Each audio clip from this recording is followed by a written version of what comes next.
Sunday morning sa aking mga ka-super kasari ka negosyo. Time check natin is 8:04 a.m. November 17, 2024. Nagbabagang mga balita ayon sa walang kapag-asa na si Super Typhoon daw na si Pepito ay signal number 3 daw dito sa Laguna. Paparating pa lang siya.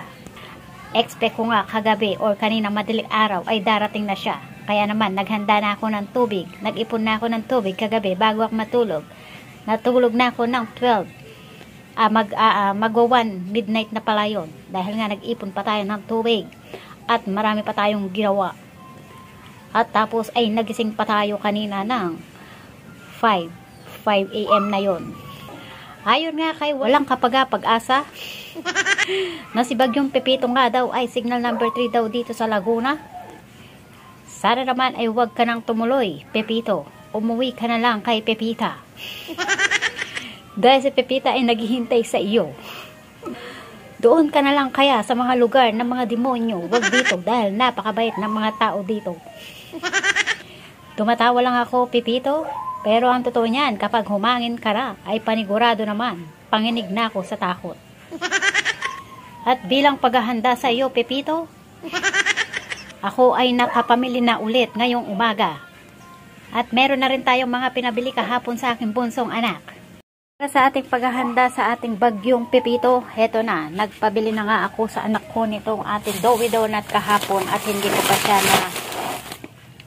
na i-display. Meron pala ako ditong Marlboro Blue na isang kaha, Chester Black na isang kaha, tapos dito ay tigli 5 piraso ng bread pan, green at white. Nagpabili na rin ako nitong ating napkin na Sisters Ultra Comfort. At meron din tayong 4 na piraso ditong Ligo Sardines Red. 5 piraso nga pala. Tapos at meron tayo ulit na Crostini. So, diba, magandang balita dahil napakatagal palagi magkaroon ng Crostini. Laging out of stock sa mga grocery store. Lalo na sa akin, Suking Grocery. 2 balot lang yarn. Tapos ito pa yung mga nabili kahapon na aking bunsong anak. O diba, hindi pa natin sila na i-display. Nakakatuwa naman. Sobrang busy natin. Si Sting isang case at saka si Coke mismo isang case. Ang number 1 na fast moving sa aking mga soft drinks, si Coke mismo. At pagkatapos dahil nga kanina nag-chat ako kay Mudra na hihiram ako ng Nescafe Original. At dahil nga sabi niya kanina wala siyang mautusan na pupunta rito para maghatid ng aking hinihiram na Nescafe Original. Ako na lang sanang pupunta, kaya lang nag-decide ako na ako na lang ang bibili doon sa palengke na grocery. Ayan, bumili ako ng 2 tay ng Nescafe Original. Number 1 din na fast moving sa akin mga kape. Ayan, 2 tay. Tapos maya-maya pag uwi ko ay binilan pala ako ng bunso ko. Pinabili ako dun sa aking anak ko, diba? 3 tay na. 126.50 doon sa grocery ng palengke. At dahil nga wala rin siyang nabiling ganito kahapon, kaya ayan, bumili ako ngayon ng sister na Night Plus. Meron din tayo dito 2 piraso ng San Marino Yellow dahil hindi ka nakabili kahapon yung ang bunso kong anak. Sa suki nating grocery, 2 kaha ng Marlboro Blue at 1 kaha ng Chester Black at 1 kaha ng Chester Red. Nasa na ba si Chester Red? Ito pala si Chester Red. Bumili na rin ako ng tigli 5 piraso ng tinapay na may palaman. Ayan, ganitong klase ng tinapay. Tapos ito yung violet. Nakalimutan kong tawag nito eh. At syempre, nakabili tayo ng saging. 20 pesos lang yarn. Yung pigtal ang aking binili para medyo mura-mura ako, diba?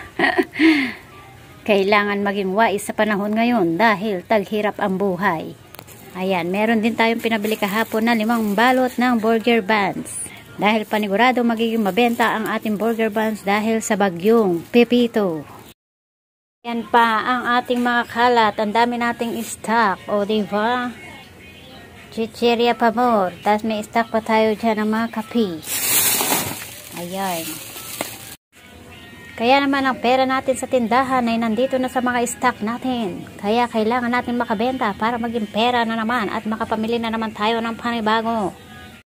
At meron tayong pahabol update. Binilan ako ng bigas ni Mudra dahil nga wala akong mautusan. Dahil ang mga anak ko'y wala lahat dito. Kaya yun, binilan niya ako. Sabi ko, bagyo pa man din at wala na akong bigas. Paano na kaya? O diba? Thank you, Mudra. At dahil dyan ay tayo ay mamamaalam na dahil ang dami pa natin ligpitin dito sa ating tindahan na kapag kape na tayo. Bagyong Pipito, nakikiusap ako sa iyo, huwag ka nang tumuloy.